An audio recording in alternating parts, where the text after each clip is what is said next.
Hey, tell the Colonel he can kiss my ass. I smell bacon. Elvis is in the kitchen.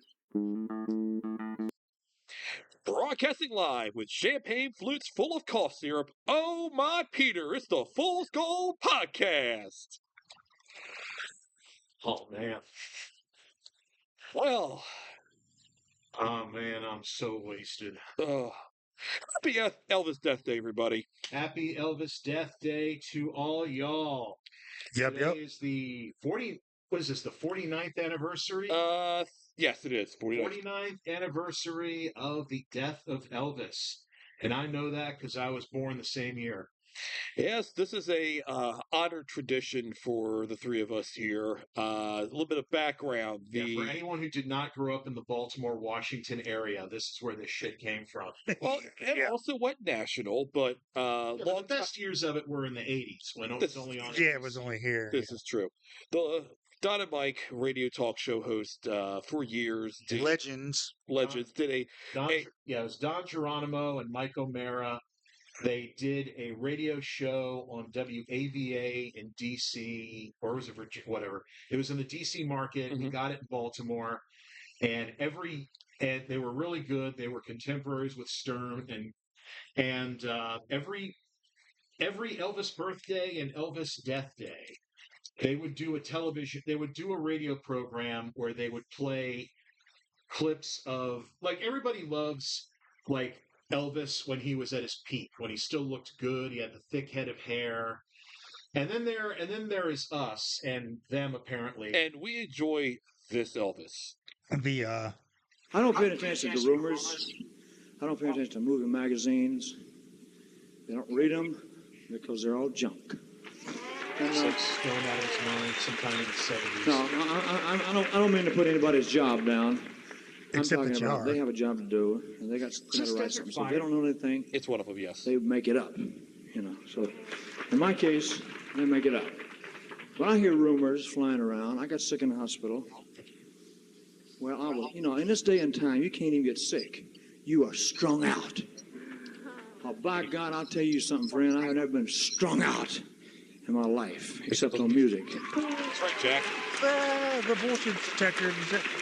The lie detector. When I got sick in the hotel, Ritalin. I got sicker that one night. I had 102 temperature. They wouldn't let me perform. Oh, man, they won't let me Three perform. different sources I heard. The lie detector shows that is a fucking lie. I swear to God, hotel employees, Jack, bellboys, freaks that carry your luggage up to the room. Yes, throw everyone else under the bus other than your own excesses, Elvis. Great job, bro. And I was sick. I was had a doctor in the room. Get over one day, was I? But all across this town, I was strung out. So I told him earlier, and don't you get offended, ladies and gentlemen, I'm talking to somebody else. Somebody else, that's right. If I find or hear the individual that has said that about me, I'm going to break your goddamn neck, you son of a bitch. And then I'm going to take you drugs while you're in the hospital. Yep. That is dangerous. That is damaging to myself, to my little daughter, to my father, to my friends, my doctor. Dr. Nicopolis. Everybody, my relationship with you, my relationship with you on the stage, it is dangerous. I will pull your goddamn tongue out by the roots. Thank you very much. Anyway, and it has to end with that. Thank you very much.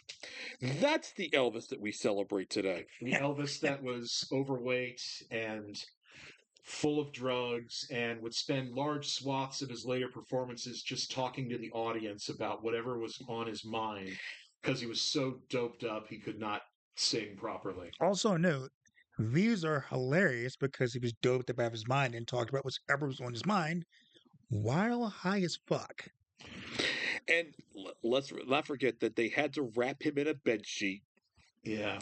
Because his drug use would cause him to have accidents in the bed.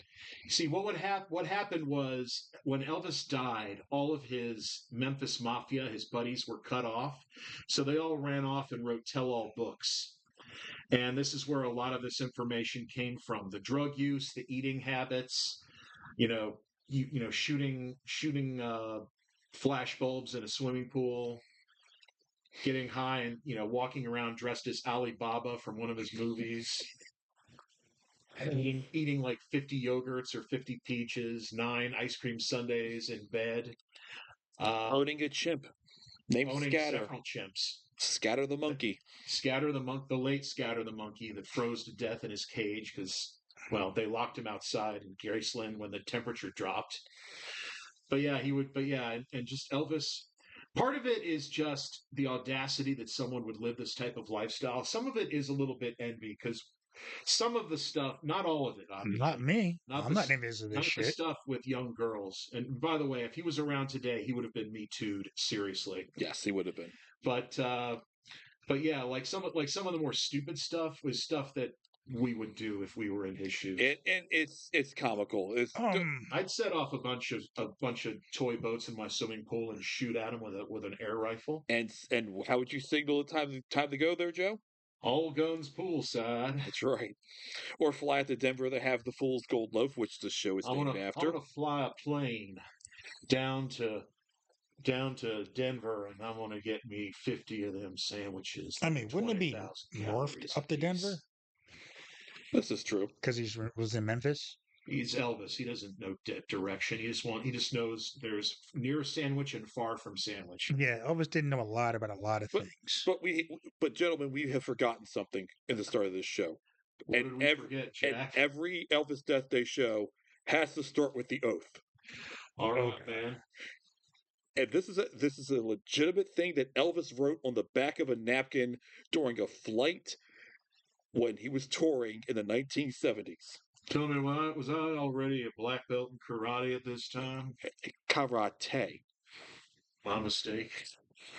Karate. More self-respect. More self-respect. More respect for fellow man. More respect for fellow man.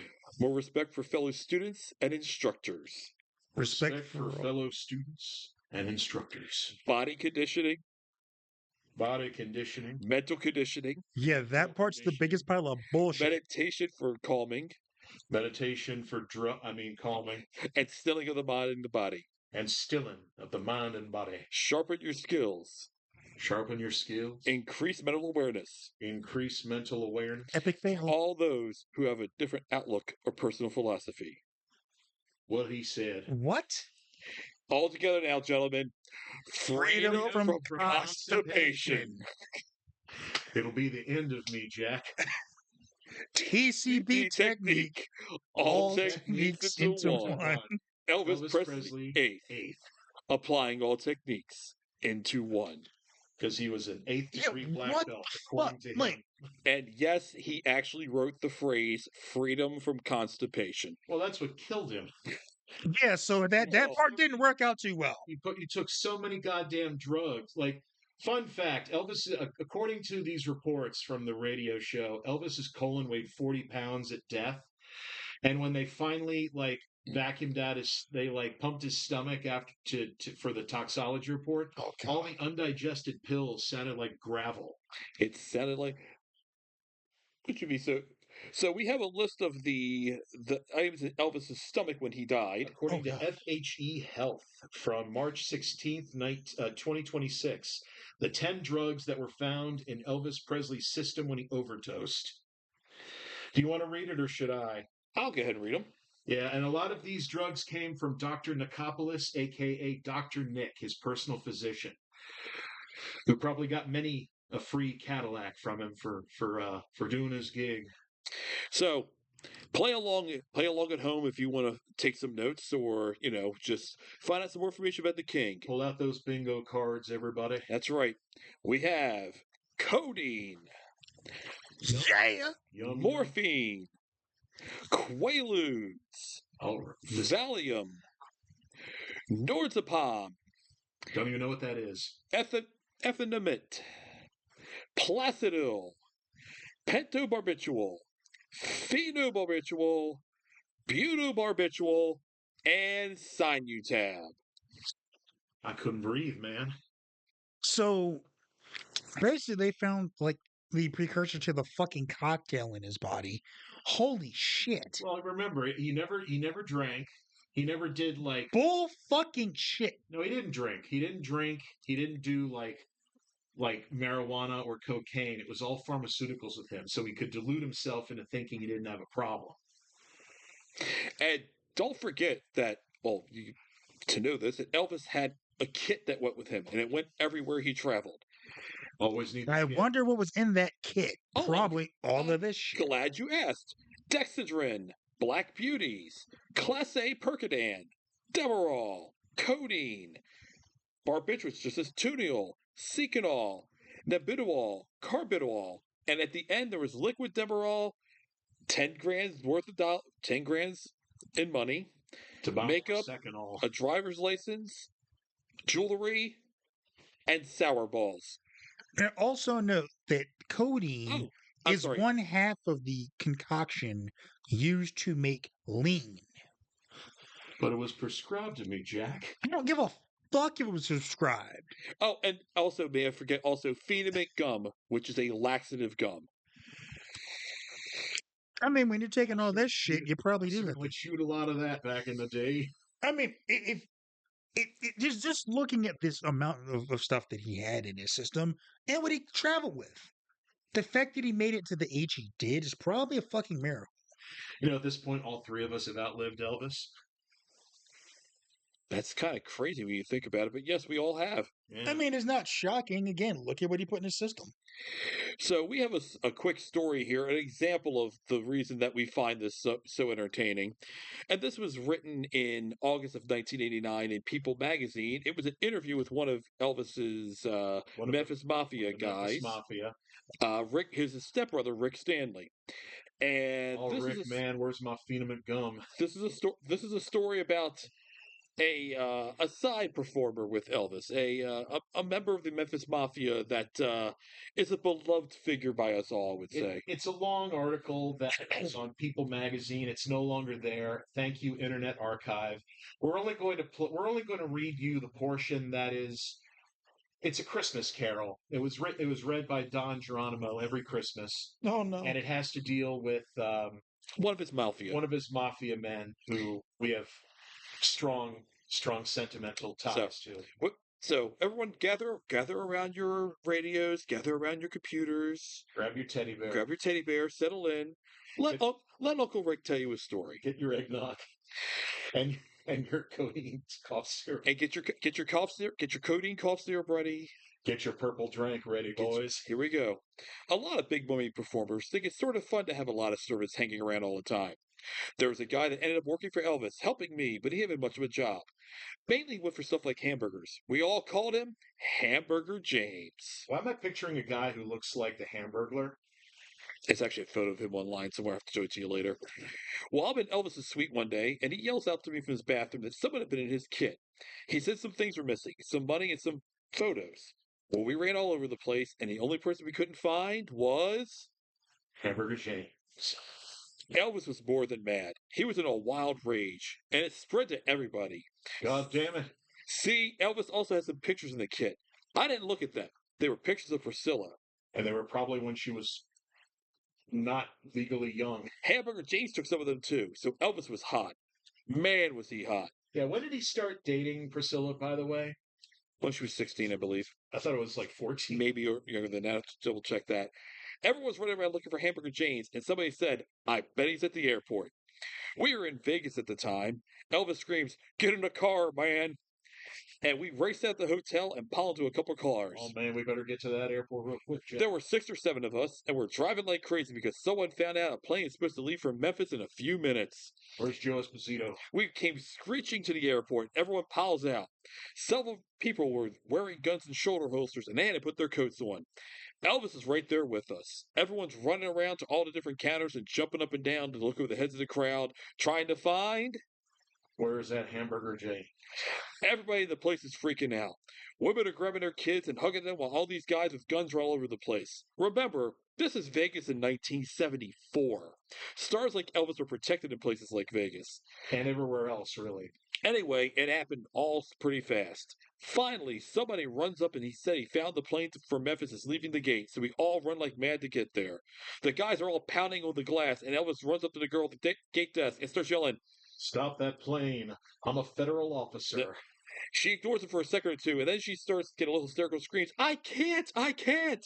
Then Elvis pulls out a police badge, one of the bunch he'd been given over the years, and flashes at her and yells, I'm a federal officer. Stop that plane. Then she sees it's Elvis, and she goes all buttery Stop that plane, I'll get you a Cadillac.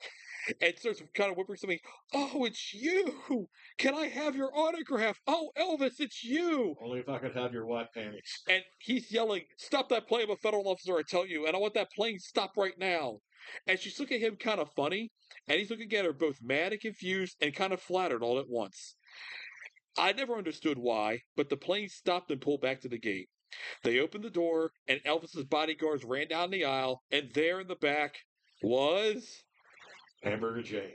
hiding in the back row. Dun, dun, dun. They dragged him right up the aisle, off the plane, and out of the airport. He was wailing and crying and trying to get away. Some of the guys were punching him once in a while to try to get quiet. I'm sure he thought they were going to take him out to the desert and dig him a grave. We raced back to the hotel, and Elvis's people dragged Hamburger James into the elevator, up to Elvis's suite, and threw him down the couch.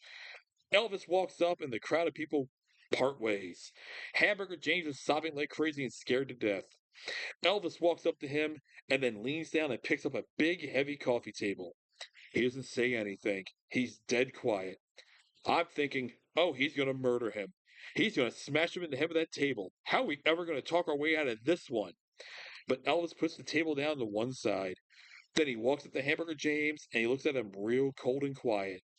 Then Elvis reached over while Hamburger James is looking straight at him, scared to death, and slaps him twice. Like in the movies, a slap and then a backhand. You probably learned it from the movies. Pow! And then pow again. Then the most amazing thing happened. This is where the story turns soft. Hamburger James got a funny look on his face and wilted like a baby. He cried and cried like his heart was broken. He said he was sorry he stole and would give it all back, and he knew he did something he couldn't be forgiven for. Elvis looked at him for a minute, and then he broke down and started crying too. He just sobbed and sobbed. He went down on his knees in front of Hamburger James and said he was sorry. He kept saying to him, why didn't you let me know if I needed the money? Why didn't you let me know if you want to go back to Memphis? I would have given you the money. You didn't have to steal from me. They cried and cried for that for a long time. Nothing about the pictures, by the way, just the money and the jewelry. And Elvis kept telling Hamburger James he didn't have to leave, that he could keep his job and everything. But Hamburger James wanted to go, so Elvis gave him a few weeks' salary, and someone took him back to the airport. Elvis wanted to be a tough guy, but he couldn't really. And that's the story of Hamburger James. And I don't know. We have that, like, we have this weird blindness in America. There are certain characters that we have lionized and idolized, like Sinatra and Elvis. And I'm not talking shit about Sinatra, by the way. He was Yeah, you better not. A mafia will come beat the fuck out of you, dude. he did some messed up stuff, but he did some really progressive good stuff too. He was an interesting character that you can't really pigeonhole. Elvis, a little less so, but at the same time, this was back when If it wasn't when for the rich and powerful would cover for anybody who was like he would not get that kind of treatment today. if it wasn't for Sinatra, we may have never heard of Sammy Davis Jr. Yeah, This is true. Like straight up. Apparently he also saved Johnny Carson's life when he pissed off a mobster. Yeah. And to be honest, this is back in Elvis's heyday was back in the 60s and 70s, where we didn't have social media. We didn't have the outlets that we have now. We didn't even have a lot of the tabloid mags that we have Media now. would cover Yeah, Sinatra was a little bit before that. Yes. Media But would cover for anybody who was rich and famous, unless they ate a kid or unless they were doing shit like now. Oh wait, they're still being protected. what was it? That's true. Was Sinatra, Dean Martin, and all them guys? What were they? The Rat Pack, yeah. The Rat Pack. Yeah, the Rat Pack. Sinatra, Timmy Davis Jr., Dean Martin, Joey Bishop, all of them. Sinatra helped them, as you said that there. But the whole the Elvis stories that we hear are they're ludicrous, and you almost believe that they're fake, but none of this stuff is fake. It's They're all like, actually real. happened. they're like Michael Jackson stories from the 80s. You just sort of trade them. It's not even Michael Jackson. It's on a different level. And then It's- even Michael Jackson, like I was telling you guys earlier, like apparently, like in Neverland. He built like all this shit for like sick kids to come there to watch movies. He had the movie, he had this like movie theater built in the Neverland, but the seats reclined back to like hospital bed like, so that kids wouldn't have to worry about their IVs. Like, and his daughter Paris was the one like did an interview where she talked about how they were not allowed to take advantage of anything at Neverland, like the rides and all that other stuff, until the weekends, and only if all their chores and homework were done for school. He made them live like normal fucking lives as much as he could, being the children of Michael fucking Jackson. Right. And it showed he was a good fucking father. Speaking of Elvis, what was it about people with adopting chimpanzees and apes back in the 70s? I mean, there was some sort of weird thing in the zeitgeist where everyone was obsessed with apes. Well, at There least was- Michael Jackson didn't leave his freezing to death outside like a dickhead. there was Elvis, obviously, but there Right. was also Any Which Way But Loose, Yeah. and there was BJ and the Bear, Don't forget Lancelot Link. beat me to it. Thank you. Don't forget Mr. Smith. Yeah, Oh yeah. Planet of the Apes. We just had this weird fascination with people with pet, and not to mention the fact that I wouldn't put chimpanzees were Planet of the Apes. dangerous as fuck. Yeah. You know, like 10, 15 years ago, there was that one woman in New England whose pet chimpanzee literally ripped a woman's face off. That's because right. it was PO'd. Yeah, and then there's that movie Primate that came out last year about this same thing where God, man. a pet chimp God, man. got rabies and went fucking ballistic and killed the whole family. Scatter's strong. Look at what he did to Joe Esposito. There are stories of Elvis with this chimp Scatter that include at one point Elvis whacking him upside the head with a cue stick. Elvis teaching Scatter how to look up girls' skirts. My personal favorite was the story about how Scatter trashed a hotel room and they had to duck out of there early before they had to pay for it. It was really easy to run out on your tab in the 70s before credit cards were a requirement. Scatter attacked one of the maids, and the infamous line that Elvis used to chastise him was, "You coconutted headed motherfucker." And the one time where Elvis had a woman over, and the woman gave Scatter an uppercut because he kept trying to look up her skirt. Yeah, he just used the ape to kind of just fuck with people. Yeah, see, I'm not the biggest Elvis fan, and I'll put that out there. I never have been. It's like the story. We just like the stories. No, the stories are hilarious, but as far as Elvis goes, like I'm not a fan, never been a fan, never will be a fan. Don't even like Suspicious Minds. I don't like Elvis. The story, Like straight up, dude. I'm not. the stories are fantastic, though. No, the stories are great, but as stories are far as fantastic. Elvis the person, not a fan. But I just have a morbid curiosity. but Chris, I have a question.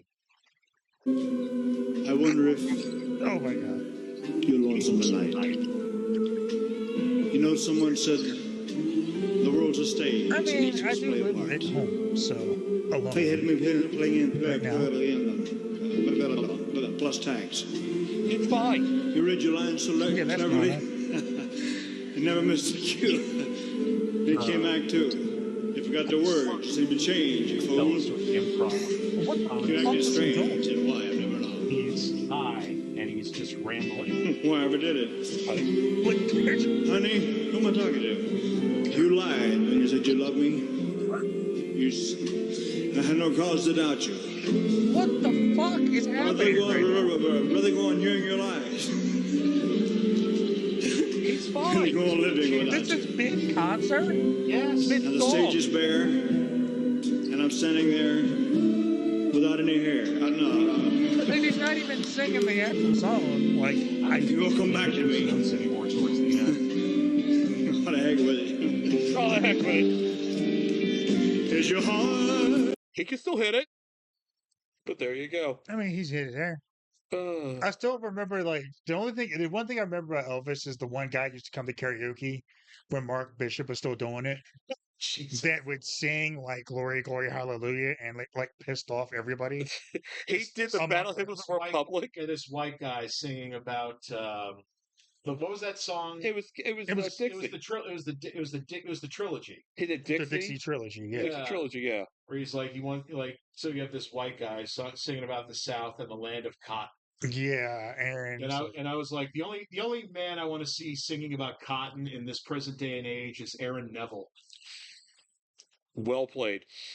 I mean, I don't even want to hear him singing about cotton. Get that reference or sitting right here with me. Like Yes. During a Super Bowl ad in the 90s, Aaron Neville did a song. It wasn't just an ad in the Super Bowl ad; it was everywhere. Ran for years. It ran for years. Yeah, but they did this ad campaign where the touch the feel of cotton, and Aaron Neville, who basically all he did was sing in vowels. So they did it. I once heard it described that Aaron Neville sounds like your radio is changing between frequencies.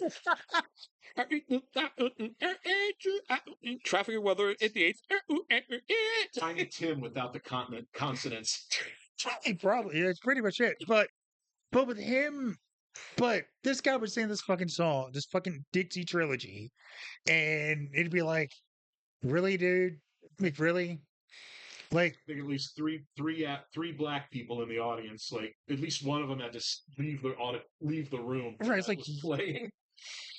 So we're like, is this motherfucker really doing this? I'm surprised Mark let him do it. Eventually, Mark stopped letting him do it because he's like, yo, dude, you know this is a problem, right? Gee, what is the most offensive song I could play right now? Well, the thing is, I'll say this. I don't think the guy was deliberately doing it to be, like, offensive. He just didn't fucking know. Sing Dixieland and because people are mixed company and dude, people are fucking like, dude. We live in an age where people are fucking stupid. Okay, we live in an age where people are, despite the fact that news and facts and knowledge is your fucking fingertips, where people are fucking dumb. This is true. Look at the fucking guy running the Health and Human Services right now. Yeah.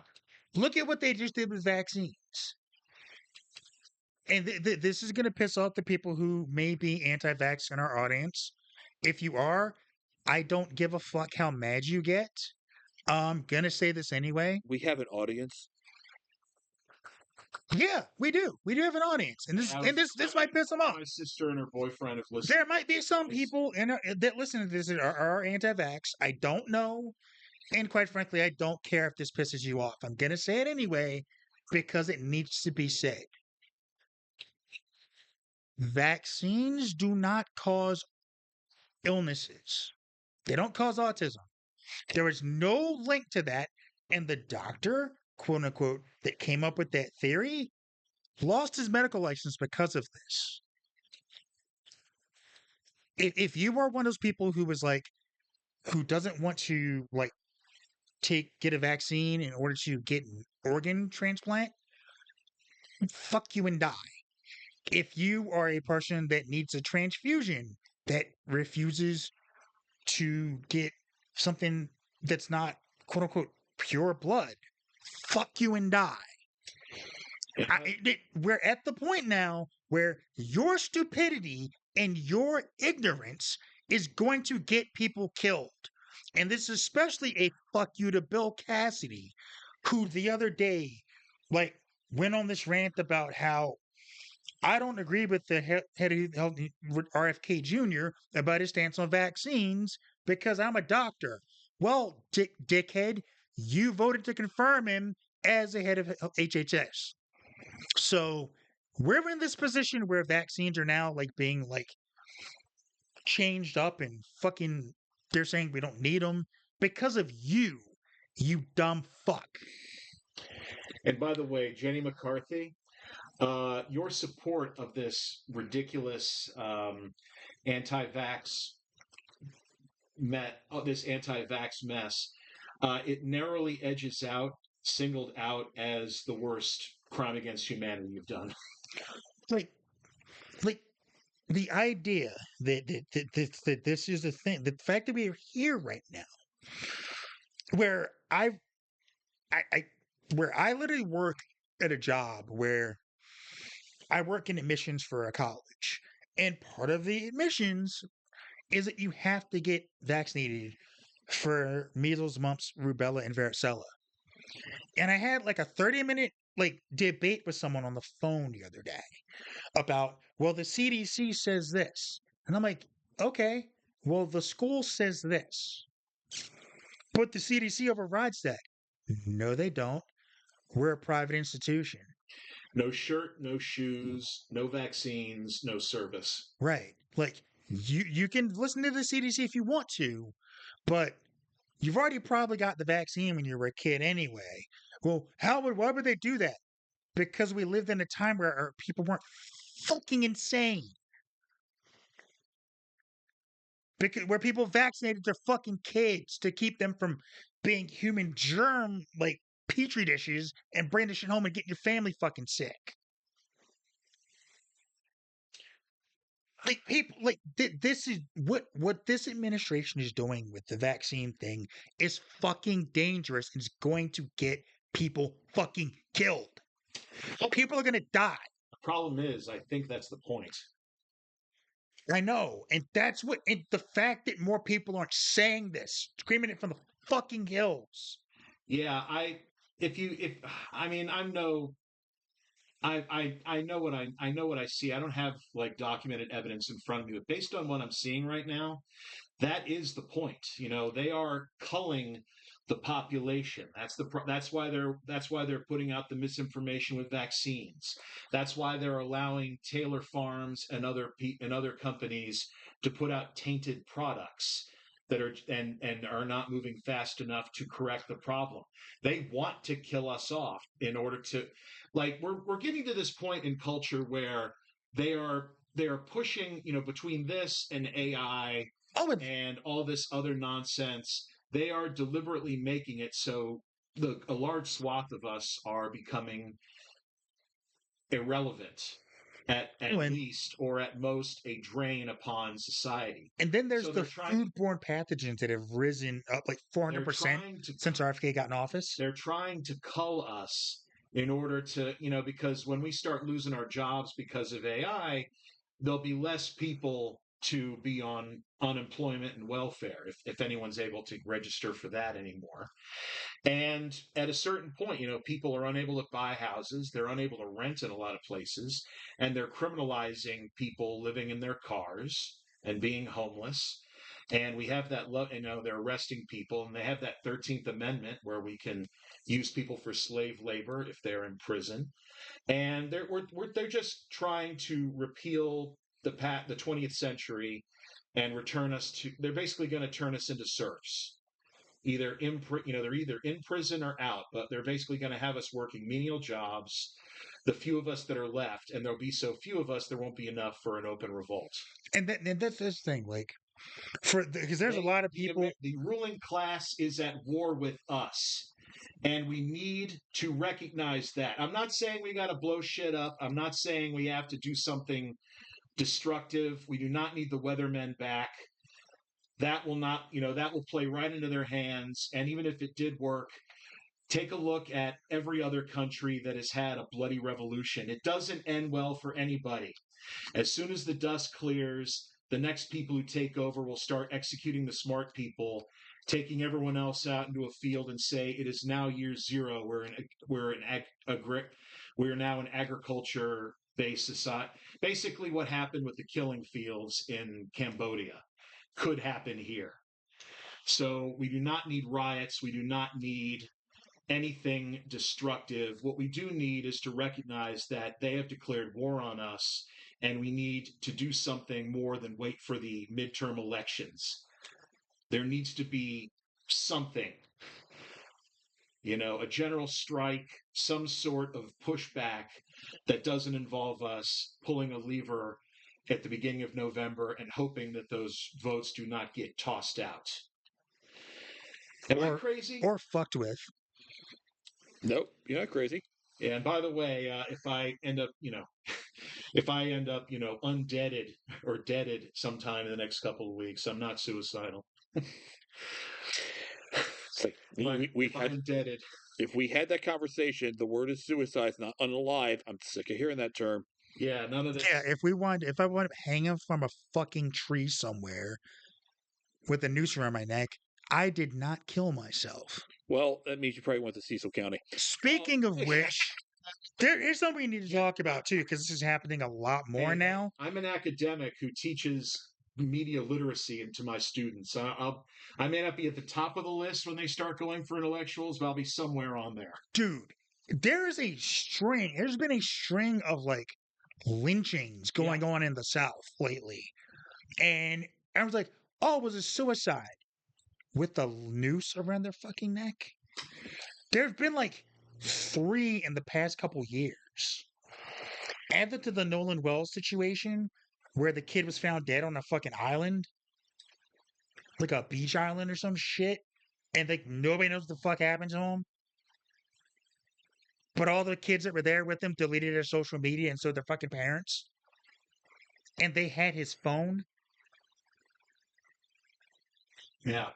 Yeah. I just saw something when you were mentioning it, that there's a study that was done that shows there's been over 70 modern day lynching cases across Texas, Louisiana, Mississippi, Alabama, Tennessee, Georgia, and Florida since 2000. Yeah. Nothing.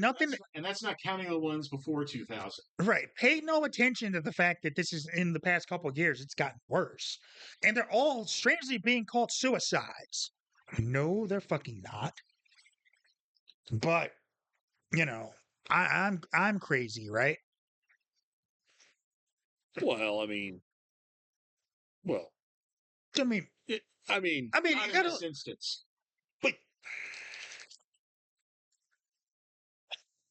like, I don't want to get a militant black person on here, because I'm like one black person and among my white friends, who are 2 of my best friends on the fucking planet. Go ahead. Go ahead. We know we're terrible. No, you guys aren't. That's my point. We have to get the ID back. None of my friends are terrible people. And I'm not linking you guys into what I'm saying about We'll get white Allied press badges when the revolution comes. Chris is about to go full Huey from the Boondocks. No. Like, what was the name of the military? What about the militant wing with Public Enemy? What were they called? the SB1s. Yeah, no, I'm not gonna go that far with it. But shit is getting real for if you're a minority in this country. Like, if you're a minority, you're fucked. And it's time that you realize that. It doesn't matter who you fucking voted for. It doesn't matter who you fucking support politically. If you're not white and you don't make a certain amount of money, you're fucked. That's just reality. And it's time for, like you said, it's class warfare. More than anything, that's what it is. But it's also race warfare. Yeah. It is happening. It's been happening. And it's been happening for all these fuckers out here. Years. For all these fuckers out here are like all of a sudden seeing the light, like, oh, I didn't know Trump was going to be this bad. Where the fuck have you been the past couple years when you voted for him? Like, the first time, I will give you a pass for voting for him. For the first time. Because the reality is, nobody really thought he could possibly be as bad as he was.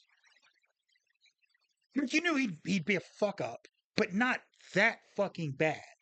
But after 2020, after the pandemic, if you voted for him in 2020, you're a fucking idiot. If you voted for him in 2024, you're a fucking idiot. After January 6th, you're a fucking idiot. It's not just Trump, though. There is even if Trump is like the front man, like he is there because there are people in the government who want him to be there to be the fall. Yeah, it's also these feckless bitch-ass Republicans in office who sit back and just let him do whatever the fuck he wants and don't say, hey, you're overstepping your fucking bounds. It's like with George W. Bush. There was a faction in government that wanted a war with Iraq, and they moved heaven and earth to do that. That's basically what they're doing now. They want to They want to filter all the money into the military and into tax cuts. And he is the most easy, like when he finally does pass from natural causes get removed from office. At the end of the day, these same people will be like, okay, he's crazy. Okay, great. Now can we make everything like it was before he was in office? Yeah, we're not going to do that. It's going to take, if it can be undone, it's going to take a generation to do it. Like, to unfuck everything that he's fucked up. But that is the standard. And it's going to take. A Republican gets into office, they wreck everything. Then a Democrat, and then 8 years later, a Democrat gets into office, and they fix the deficit. They turn stuff around, but the recovery isn't fast enough, and they do another Republican. You know, the Republican Party. You know, not all Republicans, but the ones that are, you know, the ones that are really supporting. You know, they're basically the ones that are really. The ones who are backing all this shit now, yeah. They're locusts. And every couple of years, they go back and like, well, we've managed to replenish the coffers after we destroyed everything, 8 years ago. It's time to feast again. Like, just an example, and there's this double standard too. Like, just an example, Eric Swalwell, not defending what he did, he was a fucking dickbag, and he needed to go. I think we can all agree on that, given what he did. Why the fuck is Jim Jordan still in office when it's known that he was involved with a protected covering up for like college kids getting assaulted at Ohio State? It's known that he knew, and it's known he didn't do shit about it, and he's still in office. He's just skirted past that.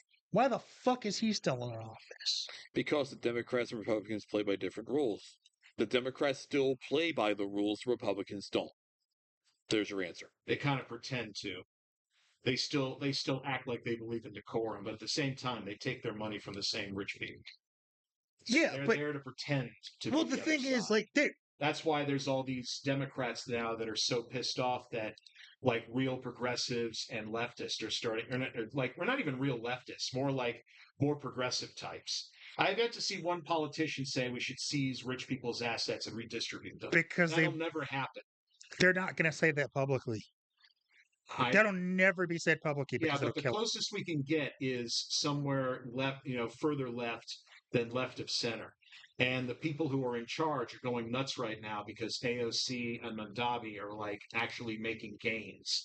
And they're like, wait, we can't piss off our donors. We need to smear these guys and get back to right of center. Or El Said up in Michigan. Yeah, exactly. Yeah, you know what I say to those people? Keep fighting the good fight. Good. Beat the fuck out of these fucking middle ground people. We're at the point where there is no middle ground. I will gladly vote. There is no middle ground. There is no tomorrow. I was supporting AOC like 8 years ago. She was too young at the time. I know, but she would turn 35 eventually. She is over the age now where she could run. Yeah, but I would gladly vote for we her. are past the point where there's a place for a middle ground. It's good. It is literally a battle between good versus evil. This is where we're at. Rich versus everyone else. It is good versus evil. Period. You're either on this side or you're on that side. You're either on the side of good or you're on the side of evil. That there is no, shades of gray. That does not exist anymore. We are here. We are here. Pick a side. Man, I really hope we're still around to do a show in 2 weeks. Like, that's where we are. It's fucking insane, man. It's fucking insane. And I'm sorry if I hijacked like a lot of shit. It was not my intent. But this has really been fucking bothering me. Oh, I started. It really fucking bothers me. And it's really we're at a crossroads as a society on where we want to go and what we want to be. You want to jump in, Rick? You're kind of quiet. I'm letting you guys talk. I've got nothing to add. I've got nothing to add. I've got nothing to add right now. I'm letting you guys talk. I'm letting you guys talk. I did want to bring up something that you mentioned earlier that I found interesting. It's just more of a historical fact. The last time a Democratic president was elected to succeed a Democratic president, not by passing away, not by anything like that. The last time you had back-to-back elected Democratic presidents, what do you think it was, Someone in the 1890s. Chris? Maybe in the 1900, the early 1900s. You said 1890s? Yeah, no. Try 1856.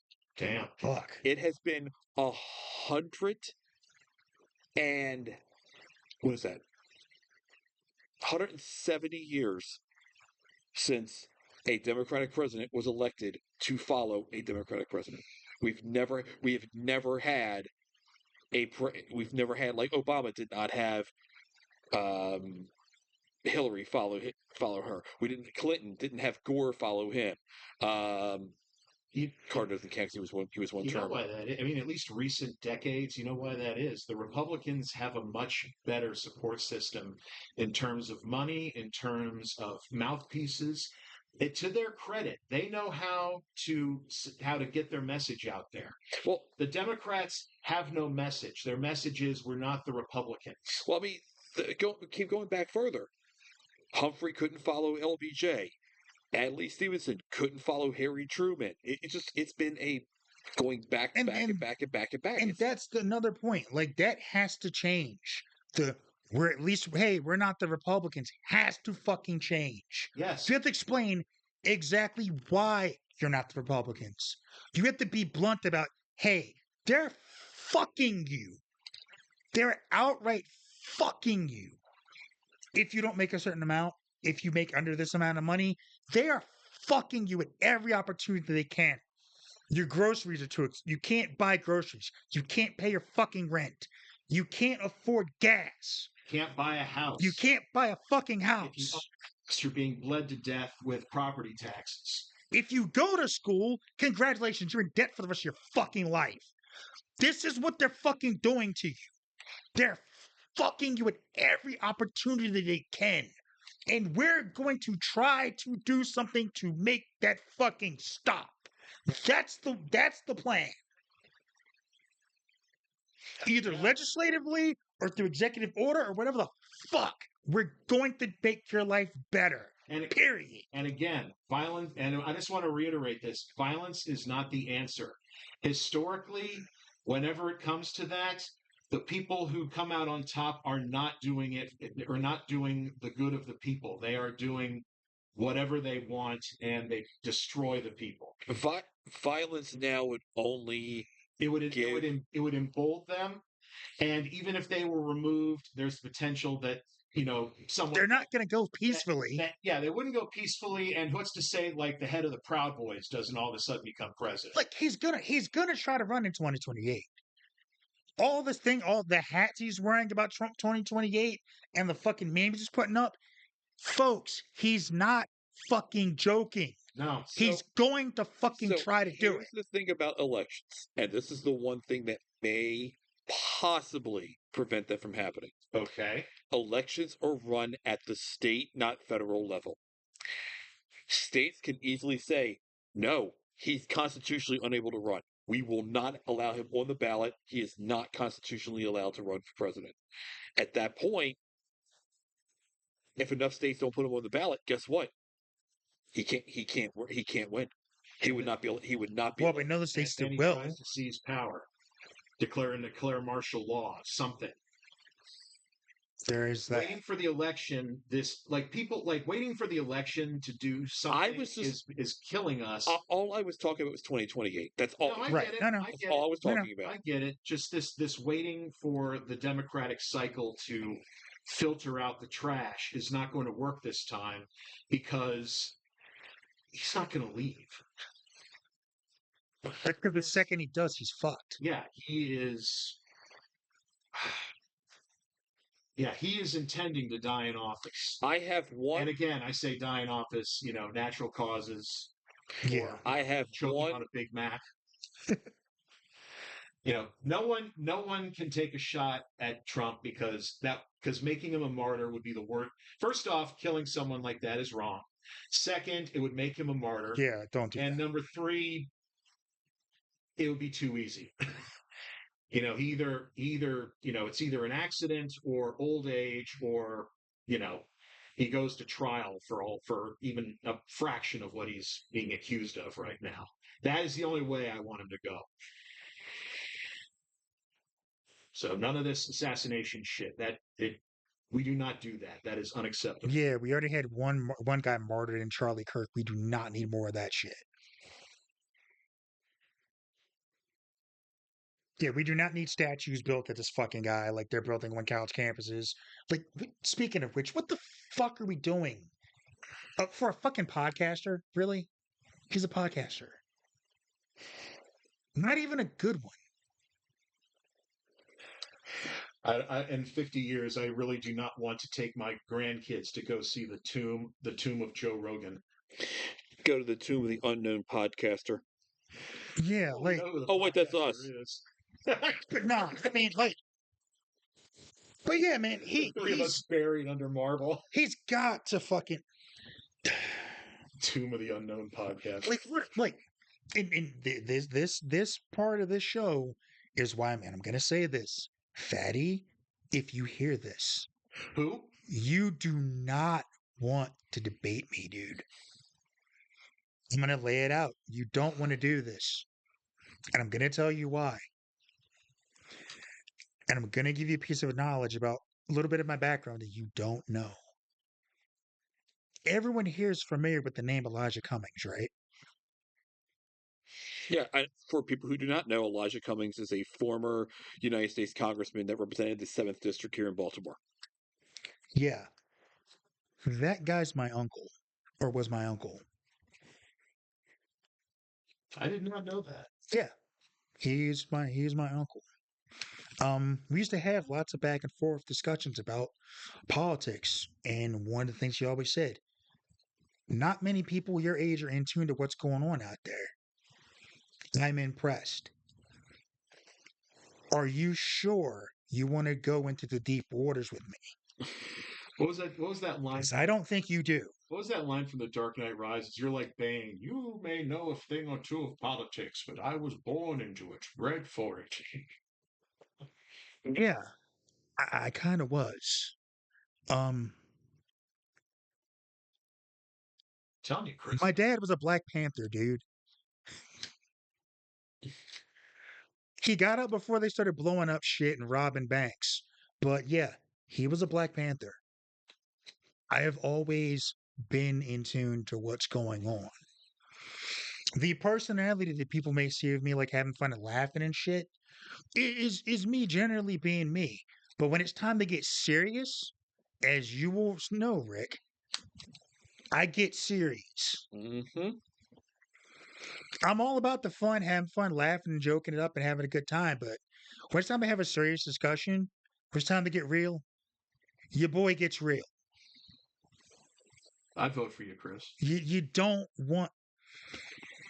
And again, like you said in the Minority Report chat, that the Baltimore you were not worried about someone educating the Baltimore education system. Yeah, I wasn't educated in the public school system. I went to private school, man. Just saying.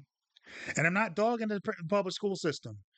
There's lots of people who went through it that are smart as fuck. And there are some damn good public schools in Baltimore City. Fuck yeah, there are. City, Poly. No. Stop, sir. No. Stop right there. No, stop. No. Address it properly. Poly City. Then All right. City. Sorry. Poly City, But I went to private school. Goddamn, I make no bones about that. Hence why I speak the way I speak. I went to school in Howard County. Like, I speak properly because I was raised. But, And none of these speak so well cracks. I was getting ready to say he's somebody so said, you know what's funny? Uh-oh. The girl I was dating was talking to her mom on the phone, like, you speak really well for a black guy. And is this a white girl who said this? yes. Of course it was. It was her mom. And I remember just handing her phone, like, talk to your mom, baby. Here, you need to talk to your mom. What happened? She basically said you speak well for on the phone with me. Oh. She didn't say, but she might as well have. And you say, you speak really well for a black guy. Motherfucker, what did you just say to me? What am I supposed to talk like? I wear my hat backwards, sitting me in a. What the fuck? Fuck! What am I supposed to sound like? What am I supposed to be like? Like, what the fuck? How do you respond to that? If you're When was this told to you? Because it was the past couple of years. We really don't have a lot of white people. No. This was back when I was in college. But it was like, what do you say to that when you're like 19? Like, bitch, what? Did you just say to me? Thank you, Caucasian woman. Like, what am I supposed to sound like? Mushmouth from the fucking Cosmo? Fat Albert? Rerun? Thank you. Fuck you, bitch. I'm really glad you think I speak so well. Yeah, I spoke really well. I was banging your daughter out too, motherfucker. That's what, Really articulate. I was really articulate then. Yeah. Articulate with her lips down there. Also, Fucking hell, man. Like I couldn't. see with you, it's a racial effect. You know, a racial offense. When people say I speak so well, they think I'm gay. Rather people think I'm gay than like because you're black. Like, what the fuck are you doing? Like, there's what do you do with that? How am I supposed to respond to that? Like, thanks. I guess I'm glad I don't sound like a fucking hood rat. I don't know whatever the fuck that's to me. Say thanks, and then in your back of your head say "fuck you." I mean, like, Fucking god white. damn. Crap ass. Like, man, you're really well educated. Yes, I went to fucking school and learned shit. What am I supposed to do? Be fucking stupid? Your whole life is like a Chris Rock bit. God. Like, Speak god so damn, like well. what? Seriously, like, God, like, put yourself in my shoes. How am I supposed to respond to that? Like, what do you do when someone says that to you? And you're not the only one either. Like, And you're a minority. one of my other best friends is a black woman, speaks fluent Italian. She gets that. She apparently gets that also. I consider me impressed. Oh, Joanna, right? I didn't want to say her name, but yeah. I mean, consider me impressed because I can barely speak the English language, let alone two. I mean, but that's fucking crazy, right? Like, The fact that you are held to the lowest common denominator for a fictionalized account of your entire race. wow, you speak in full fucking sentences. That's so impressive for a black guy. It's like Huh? white guys never get like white people generally do not. I mean, Right? You don't wow, get that. like the best equivalent for white guys is wow, you dance really well for a white guy. And that's about the best we get. It's like, no, it's not racial. It's just you're the least lame. You get dancing. You're the- we get fucking talking to people. You're the least lame of the lames. Right, but you can dance. You can talk properly like a normal fucking person. And I did not think you could do that because you were a dark. Like, what? What the fuck? What is wrong with society, man? 100 some odd years later, we still apparently still all think you sound like Amos and Andy. Right, like, what am I supposed to do? Tap dance in the fucking room when I come in? Bojangles. Like, Oh lordy! it's all time Mr. Knuckles. Right? Bone and bone. Yes, sir, master. I just talk good. Like, Just like you walked off the set of Bamboozle. oh my gosh.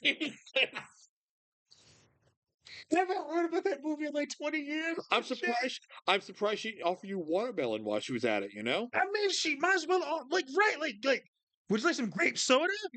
Bitch, I don't drink grape soda. I like fried chicken and watermelon too. Like, mammy, I like chicken. Top of your bean.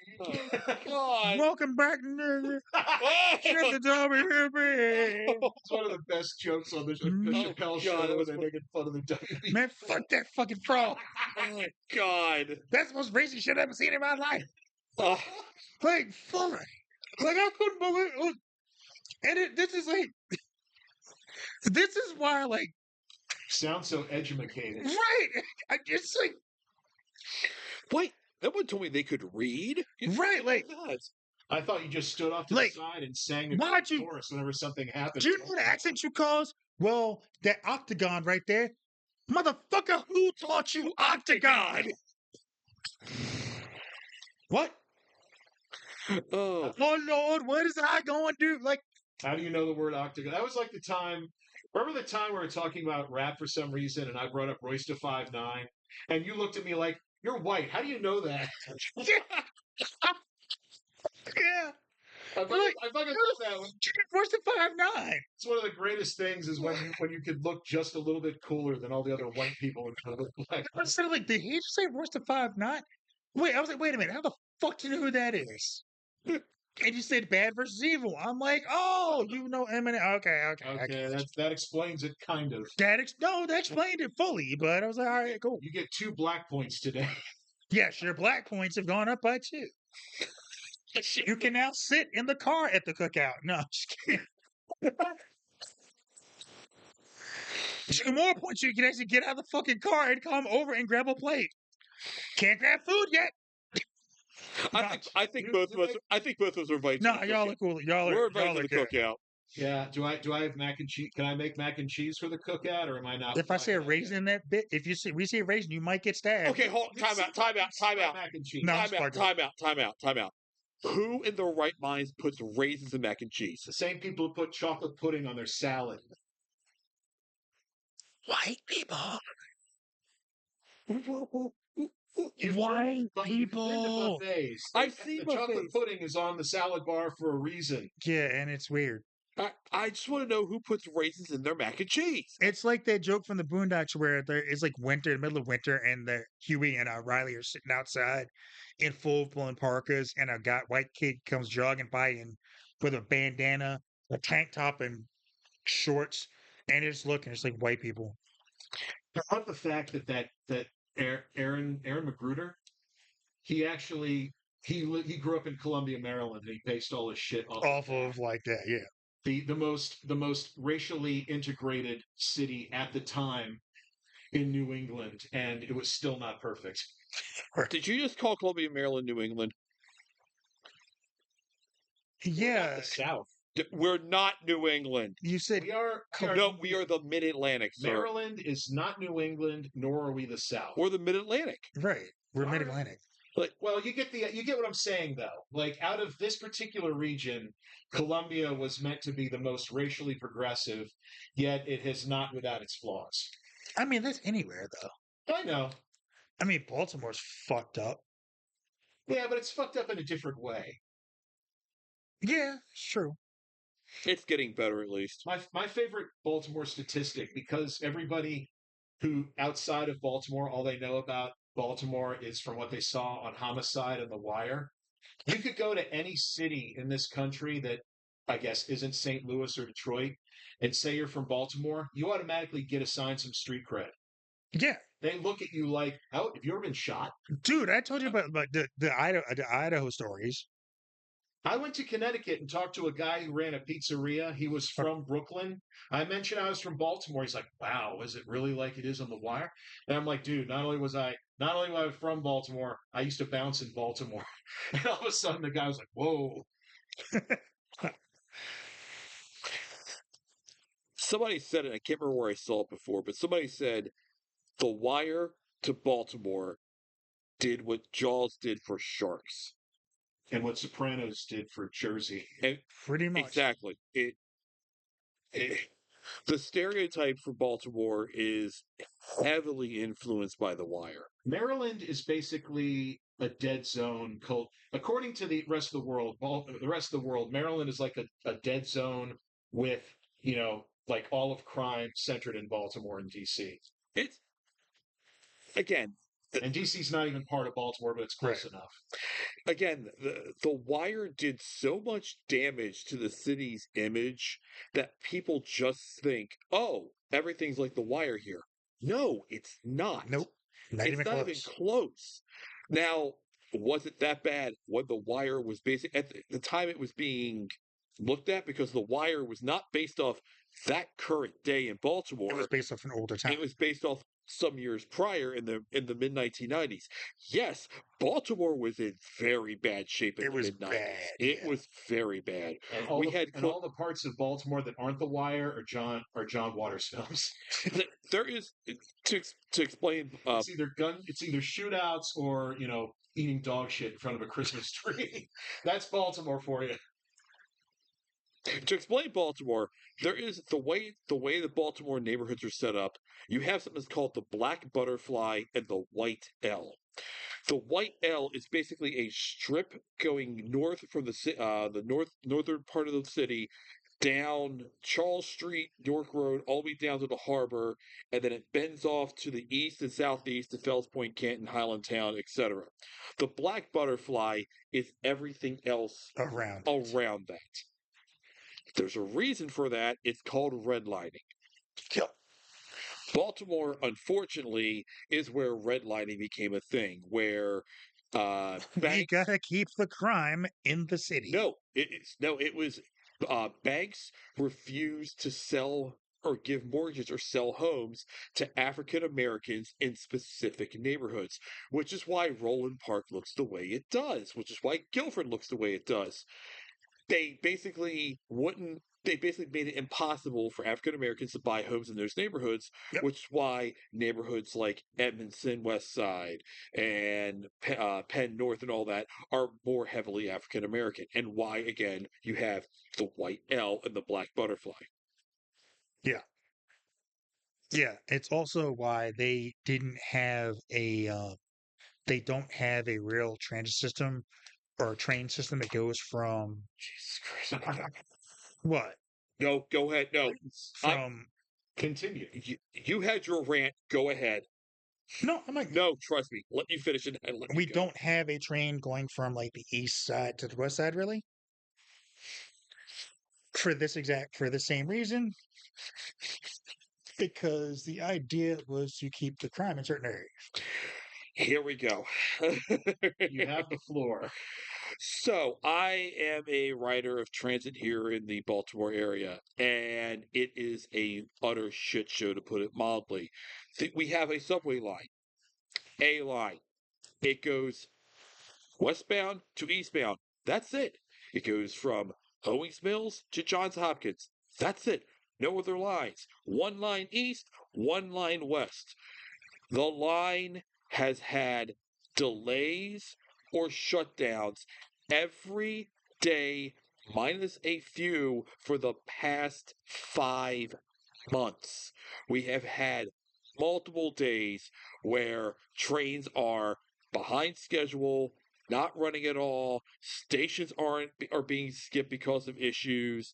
They're single tracking due to track maintenance, and this has been an ongoing issue for months.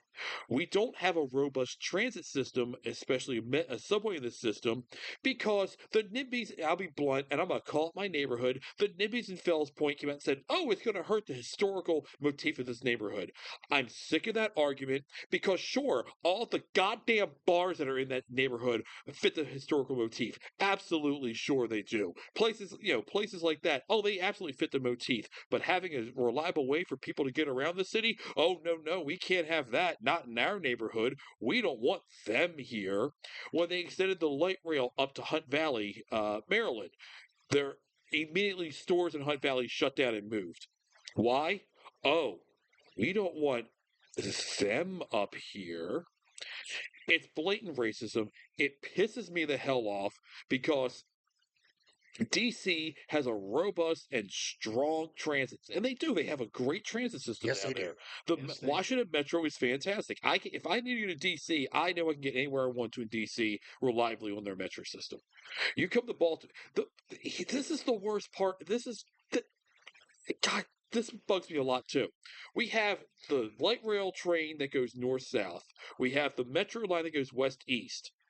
They don't meet. At any point. You have to walk at least 2 blocks at the closest point to go from the subway to the light rail. They never meet. We have a train station in the north part of downtown, Penn Station. The light rail no longer runs there. If you are taking public transit, you have to walk 4 blocks to get to get from a transit stop to the train station. Wait a minute. They stopped the light rail. The from light rail going- no longer runs to Penn Station. Why the fuck would you do that? Is this where I go on my rant about how the transit union has MTA Maryland bent over a rail because Yes. drivers are allowed to do their union contract. And by the way, I'm not saying unions are bad. Let me say that straightforward. Unions are not bad. Public sector unions I have a problem with. More on that later. The MTA's the transit union allows drivers to have 12 2 no call, no shows per year before they are allowed to be disciplined. You can say 1 day a month, yeah, fuck this, I'm not going to go to work, and not be disciplined. No, that's not how that should work. Yeah, but that's how it works. Drivers are not held accountable for being late on their routes. Drivers are not held accountable for skipping stops. Drivers are not held accountable for their behavior.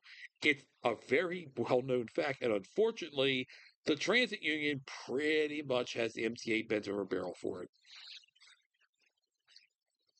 Yeah, it's fucking crazy. But you know, but yeah, and it's like what is it? They're all complaining about all the crime in Towson, complaining about all the crime in White Marsh now. Like people like, no, we should shut off the bus service to like Towson or White Marsh. Okay, what about the people that fucking work there and use public transportation? So they're just fucked, right? Because that's the solution. No, it's not. The problem is in this country, unlike in Europe where public transit is a way of life, it's used by everybody.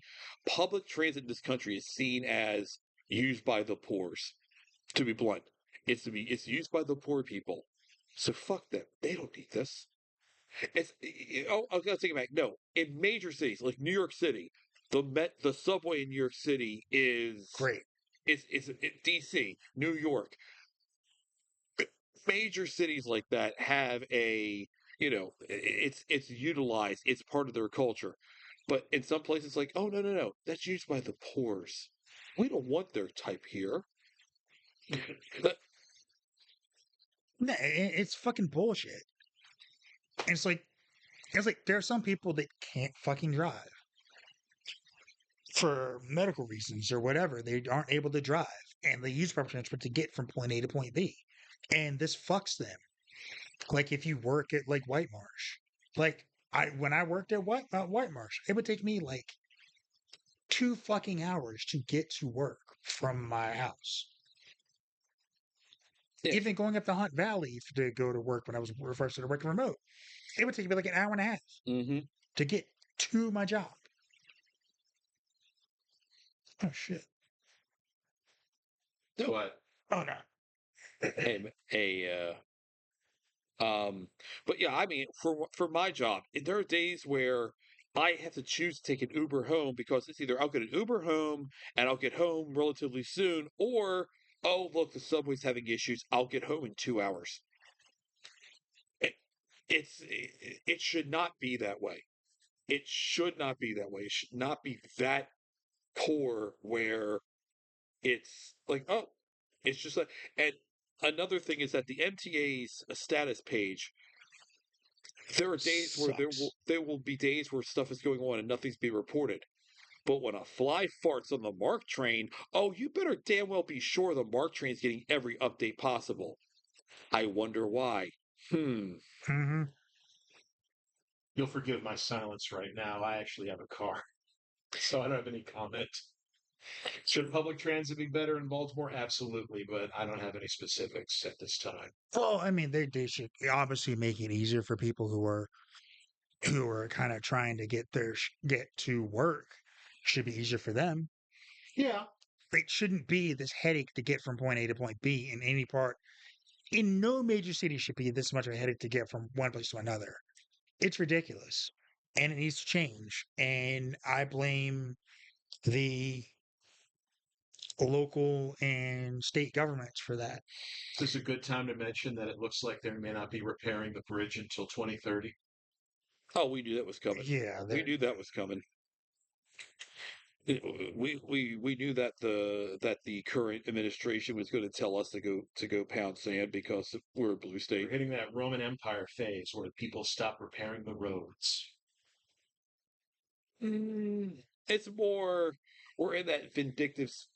We're in this phase where a vindictive leader is taking it out on the people that wronged him. Yeah, we may not ever see Glen Burnie again. Is that a bad thing though? You know, it's already trapped in the 1980s. I mean, I would like to get that new Third Eye that's open now. Yeah. We still have to go to Crabtown. Yes, we do. Oh yeah, yeah. We have to get down there at some point. So, Yes.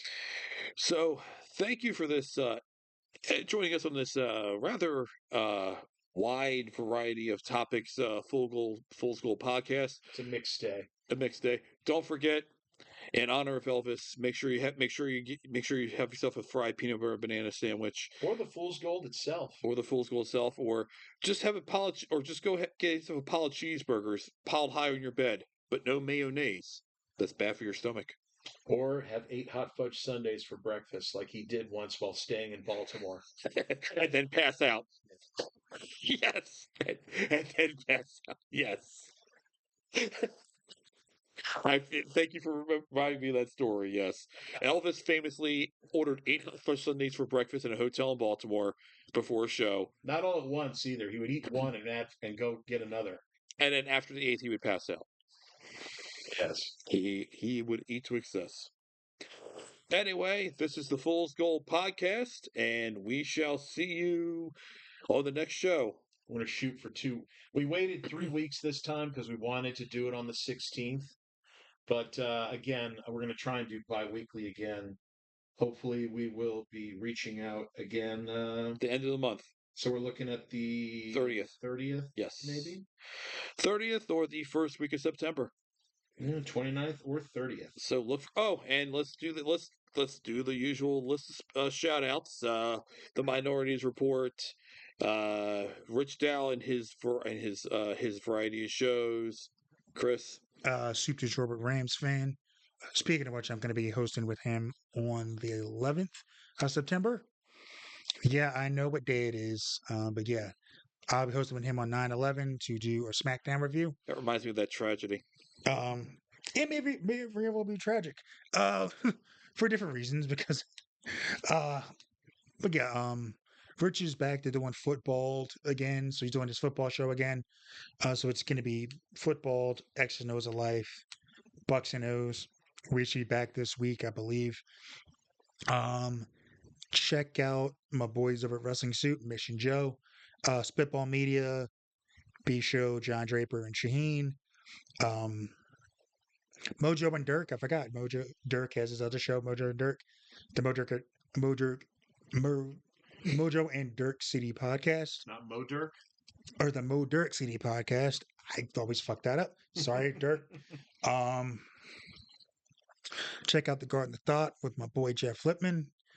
I think that's everybody. Oh, check out Drew Yari Experience, Real Bites tonight. I think they're going to be covering D23 with him and Joe Punches.